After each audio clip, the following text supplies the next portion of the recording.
Hello, hello, hello. Good evening, everyone. Come on in, come on in, come on in. Yay. It is another edition of Silhouette of a Queen. And I am your founder and your host, Tiffany Devon. I am a certified life coach and wardrobe stylist, and I style leaders and influencers in fearless fashions. So if you have been rocking with me for a while. Thank you, thank you, thank you so much again. But you already know what to do if you haven't done it already. I need you to go ahead and click the like, subscribe, or share button. Share it with your friends. Share it with your sister, your mom, your aunt, your cousin, your coworker. Share it with everybody. Any woman that you feel could benefit from this information that will be shared tonight. And so I'm just going to give you a few moments to do so and go ahead and get this shared. And I want to thank those of you who have let me know personally that you do share it. You're sharing it with your friends, your relatives, and thank you so much for supporting me. Look, let's see, we're almost 2 years strong in this and doing this podcast, Silhouette of a Queen. And I'm I must add that I am always constantly just being amazed by just the conversations that I get to have with women in regards to the things that surround women and the things that affect us the most. This is why I created this podcast in the first place. So I really want to thank you for coming in. Good evening, Marie. Good to see you in the comments section. Thank you for tuning in tonight. And we're doing this Black History Month series in light of the Queen. And when you think of a silhouette, here's another download that God gave me, actually, probably just a few days ago, when in regards to the silhouette and in light of the queen. When you're looking at the silhouette, we get to see the image of a queen, which is you. Hello, somebody. It's you. You are the queen. You are the woman that is watching. It doesn't matter what your age is. You are a queen. And so it doesn't matter how long you've been on this journey of life, but your silhouette is paints a depiction of another woman of what she could become. When she looks at you in your life, what does she see about you? What qualities, what attributes is she able to gain from looking at your life? That's what a silhouette is. When we can look at any woman and say, I admire her because of this, I admire her because of that. My friend actually, she was doing this challenge called the Admire Her Challenge, where she was asking women to post other pictures of other women or just a shout out about why you admire that particular woman. And I'm telling you, it's amazing when you can get admiration from another woman for her to tell you, I really like that you are supportive of me. I like that you pray for me. I like that you support what I do. I like that when I'm feeling down, you have a word of encouragement for me. I like that you are my friend that I can call when I want to go out to eat. Whatever that thing is, right? You be able to make sure that you are turning around and pouring into another young woman or a woman of your age or caliber, doesn't matter. So that's what we think about when we think of a silhouette. It's the image of that silhouette of that person, of who we like, which is why I titled this Black History Month series In Light of the Queen, because we are standing in the light of previous women that have came before us, or even some of the women that are in today's culture.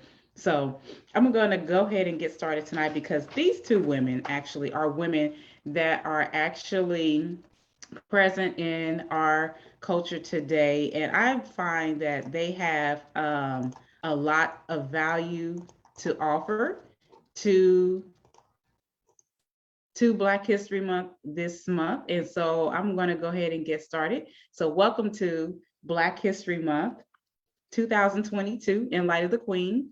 And our first lady that I'm going to be talking about tonight is the lovely Miss Tracee Ellis Ross. Okay. So Tracee was born October 29th, 1972. And she's an actress, she's a singer, TV host, producer, and director. And her quote is, as a woman of color, here's the thing, I couldn't just leave it. Typically, I just choose two quotes for the person that I typically feature on In Light of the Queen. But these two quotes stuck out to me the most, and we're going to talk about it at the end of this segment because I really felt like it was very valuable to tonight's feature. So let me just read this to you real quickly. So she says, as a woman of color, we're raised to know we have to be twice as good. And then her second quote is, I am learning every day to allow the space between where I am and where I want to be to inspire me and not terrify me. All right. So Tracee Ellis Ross was born in Los Angeles, California. She is the daughter of singer and actress Diana Ross and music business manager Robert Ellis Silverstein. Ross's biggest career achievement came when she landed the lead role in the hit UPN CW series Girlfriends, starring as the show's Joan Carroll Clayton, a successful lawyer looking for love, challenges, and adventure.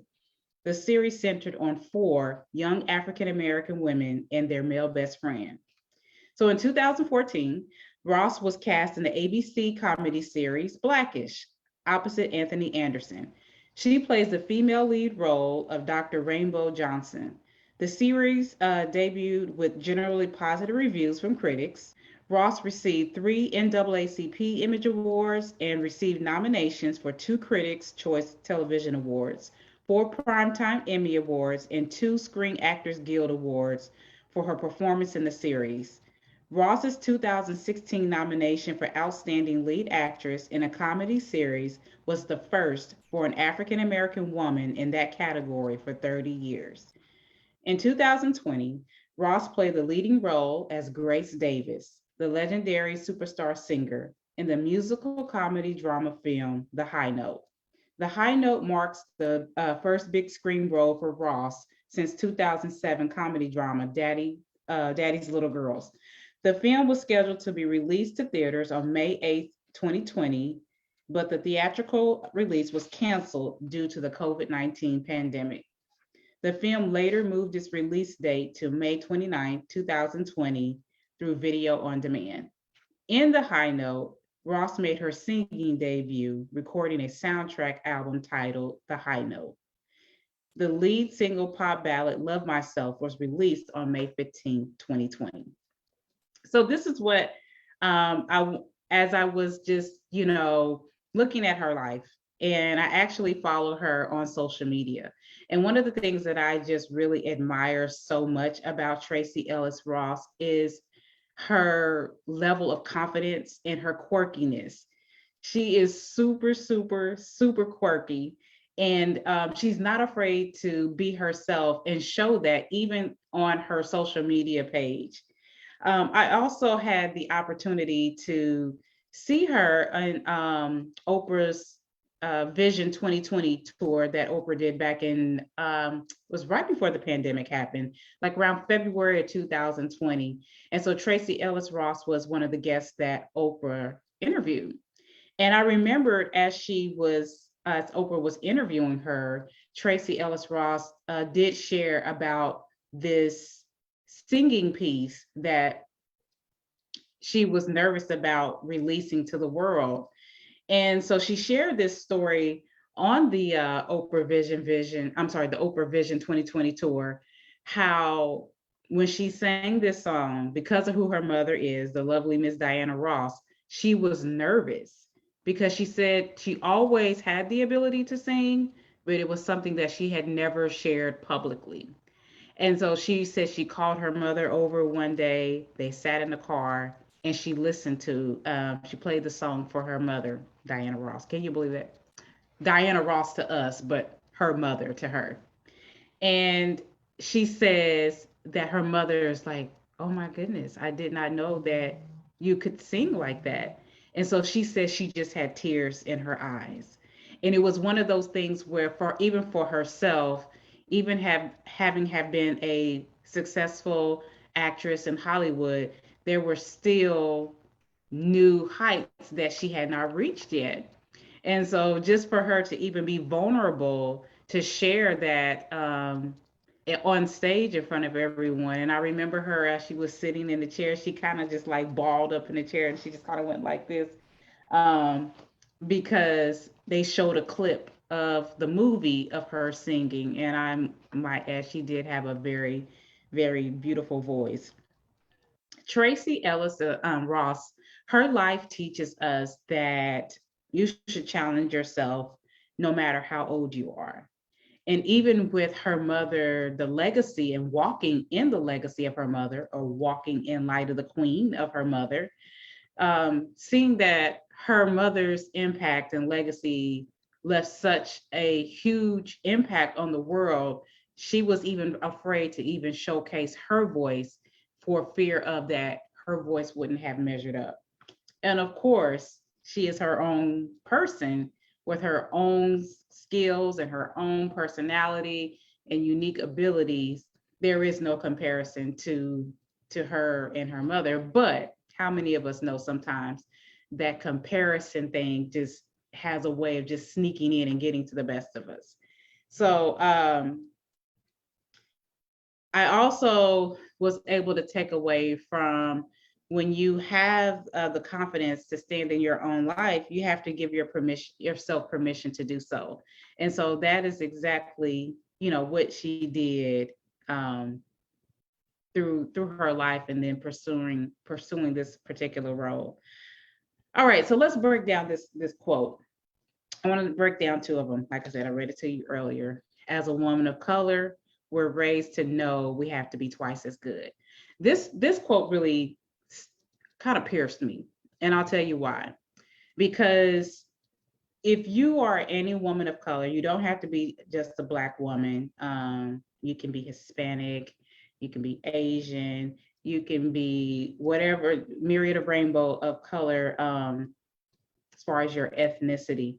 But when you are a woman of color, and when I say woman of color, I mean a woman other than a white woman, there is something that oftentimes we're taught within our communities, that when we get out into the real world and we start looking for jobs and competing, we're always told that we have to work twice as hard. We have to be twice as this. We have to be twice as vocal. We have to be twice as this, because society is not going to accept us. They're not going to listen to us. Here's one of the things where I was challenged by this particular quote, because this was something that I had grown up listening to, and my parents told me when I was a young girl, that even though I got this college degree, that I was going to have to work twice as hard and be in all of these different things. So these are things that are embedded in your psyche. And so even as a 43-year-old woman, I'm still hearing that at the back of my head, right?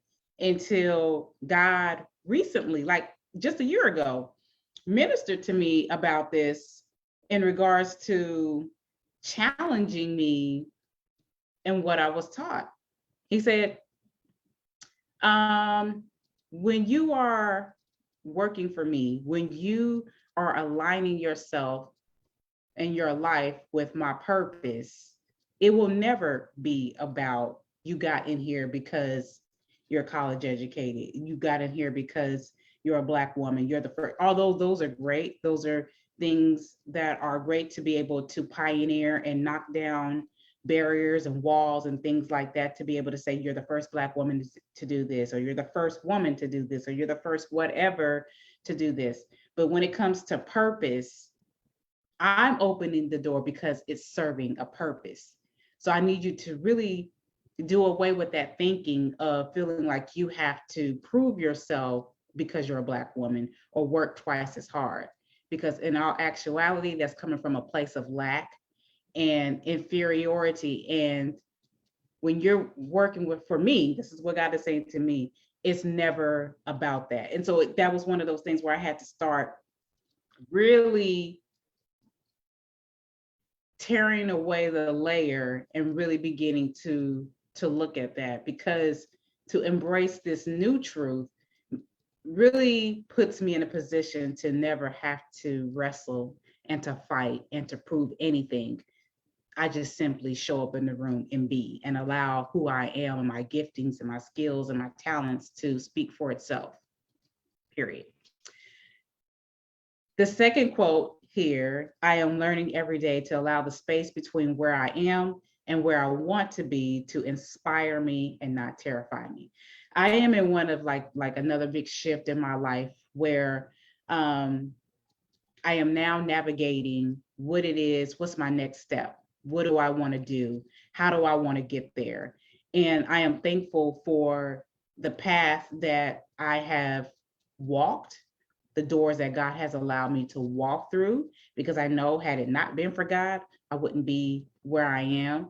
So I take a lot of the things that I've gone through and I use it as leverage to be able to push me to wherever my next is.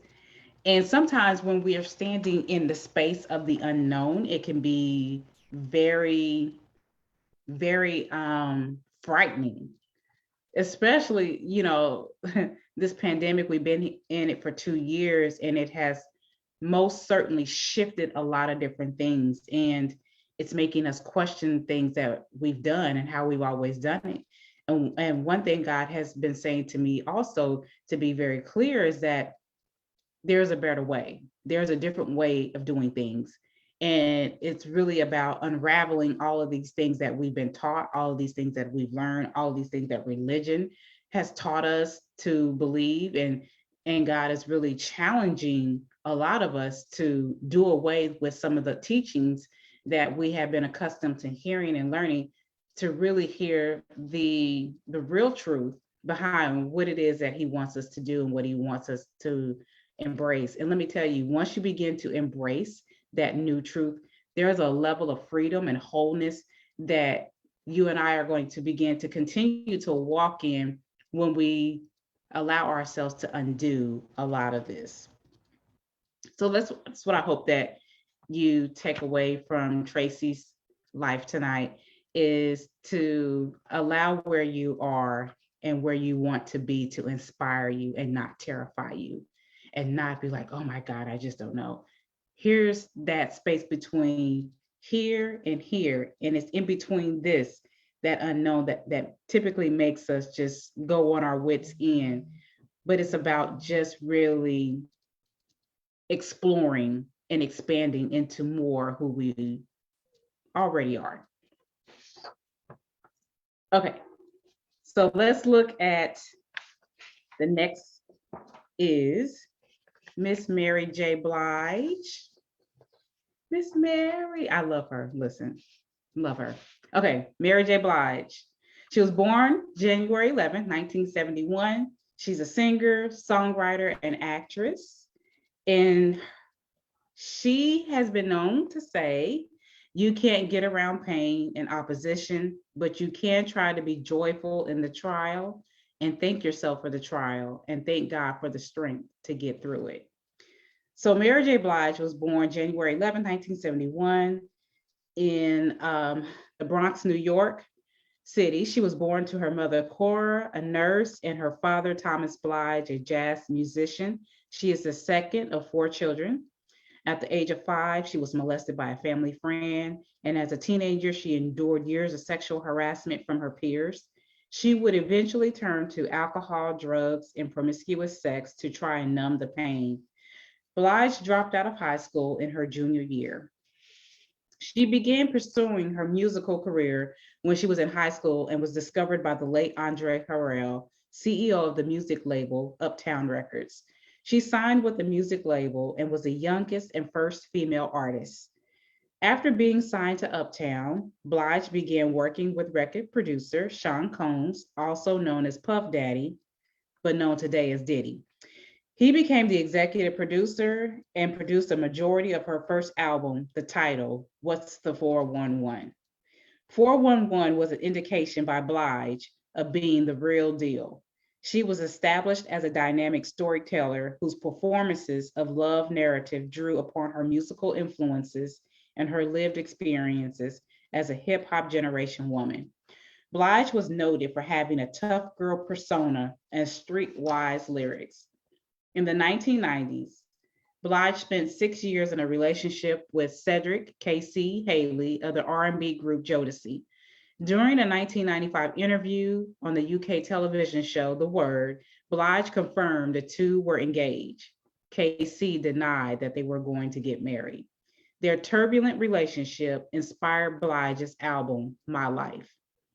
Blige married her manager, Martin Kendu Isaacs, on December 7, 2003. At the time, he had two children with his first wife and an older daughter from a teenage relationship. In July 2016, she filed for divorce, citing irreconcilable differences. Blige and Isaac's divorce was finalized on June 21st, 2018. Let's see, as many of you already know, on February 13th, 2022, that would have been this past Sunday, Mary J. Blige performed at the Super Bowl halftime show alongside Dr. Dre, Eminem, 50 Cent, Kendrick Lamar, and Snoop Dogg. Days later, on February 17th, Blige said on the radio show The Breakfast Club that she is working on an album entirely produced by Dr. Dre. All right, so Mary J. Blige is so much negative. I couldn't even read her entire life story. There's just no way that I could have shared it all night. Shared it, but what I would recommend and suggest that you watch, if you haven't already, is to catch her My Life documentary. It's on Amazon Prime Video. It's a very good documentary that details and documents her life of what it was like growing up in New York and how she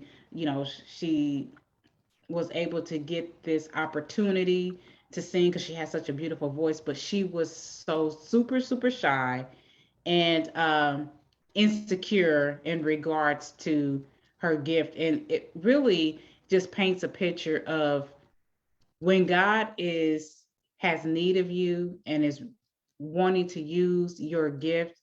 It doesn't matter what you have or what you think you don't have. When it's really your time, it's your time to come forward and shine. So I would highly recommend that you watch the documentary.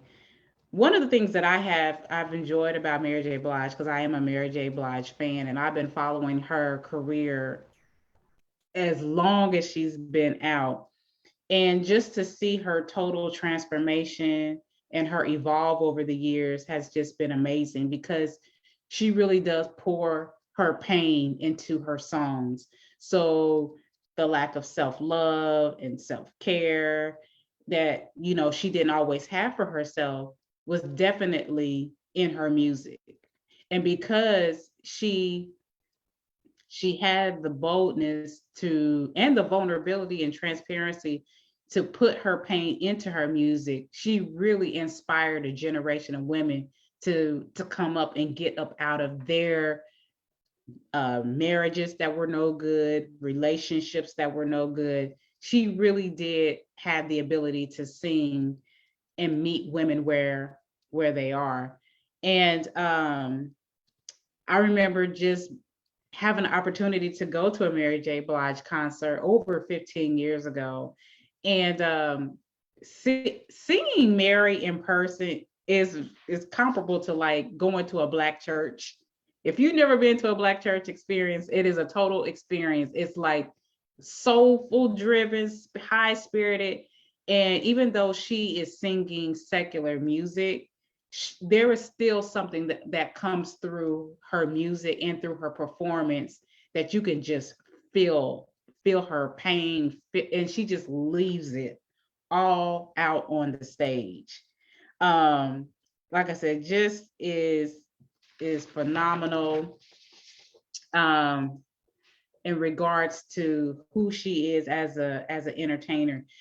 Now, her latest song that she has out now is it's almost like a self-love anthem for women, and it's called Good Morning Gorgeous. And I just want to share some of the lyrics from the song tonight, just so you can hear it. So she says, all the time that I hated myself, all the times that I wanted to be someone else, all the times that I should have been gentle with me, all the times that I should have been careful with me. Why did I hate myself so intensely? Lord, help me. I wake up every morning and tell myself, good morning, gorgeous. Sometimes you got to look in the mirror and say, good morning, gorgeous. No one else can make you feel this way. Good morning, gorgeous. Good morning, gorgeous. Good morning, good morning, good morning. If you haven't listened to the song, go and check the song out.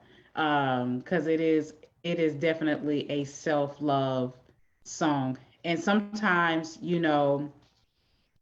it's hard out here as women to look to anyone, which we shouldn't anyway, look to anyone to affirm us, because the world is just not going to affirm you, not like you think they should, or would want to.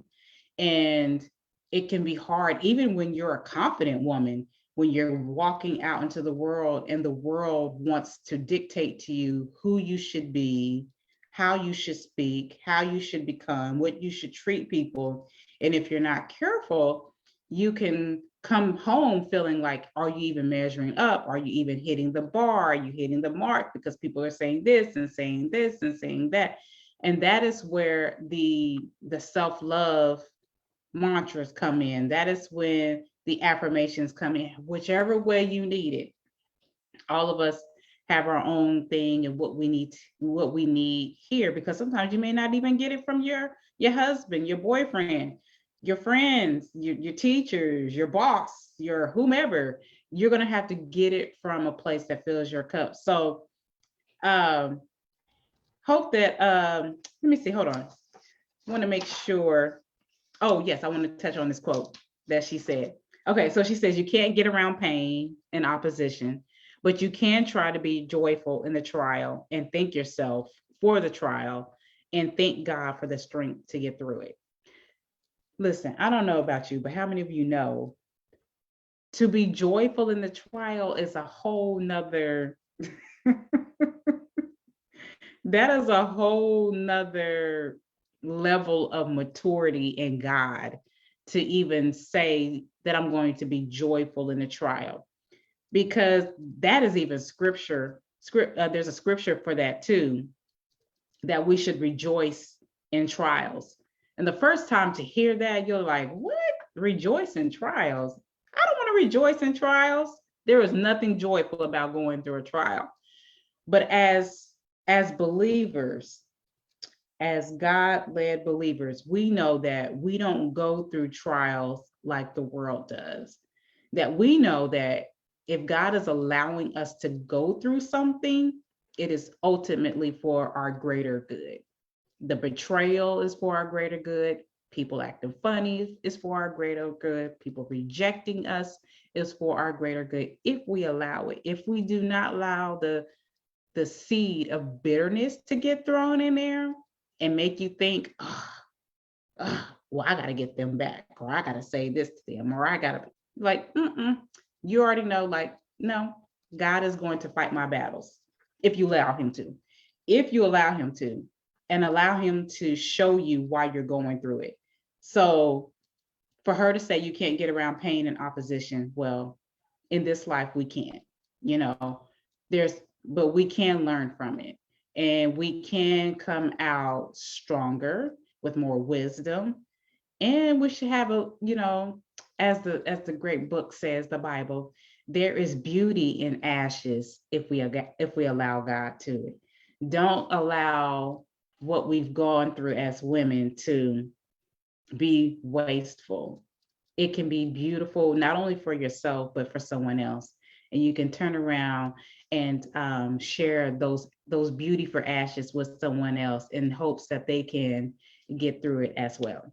So I want to thank you guys for tuning in tonight to Silhouette of a Queen in light of the Queen of Black History Month series featuring Tracee Ellis Ross and Mary J. Blige. Next week, I will be wrapping up the In Light of the Queen series, and I can't wait to share this lady here, Anne Cole, and she was somebody actually that I just heard about. I was just scrolling through social media and her name popped up, and I was like, she seems like a very interesting woman. Do not know about her. Most people do not know about her. So I'm going to be talking about her tonight, as well as another queen. So, all right, if you guys know what to do, if you haven't done so already, I'm going to ask you to click the like, subscribe, and share button. Turn those notifications on so you do not miss it. Thank you. We're already three parts in. We're going to be wrapping up with the 4 parts for In Light of the Queen. And I just thank you so much for watching. Thank you so much for watching. All right.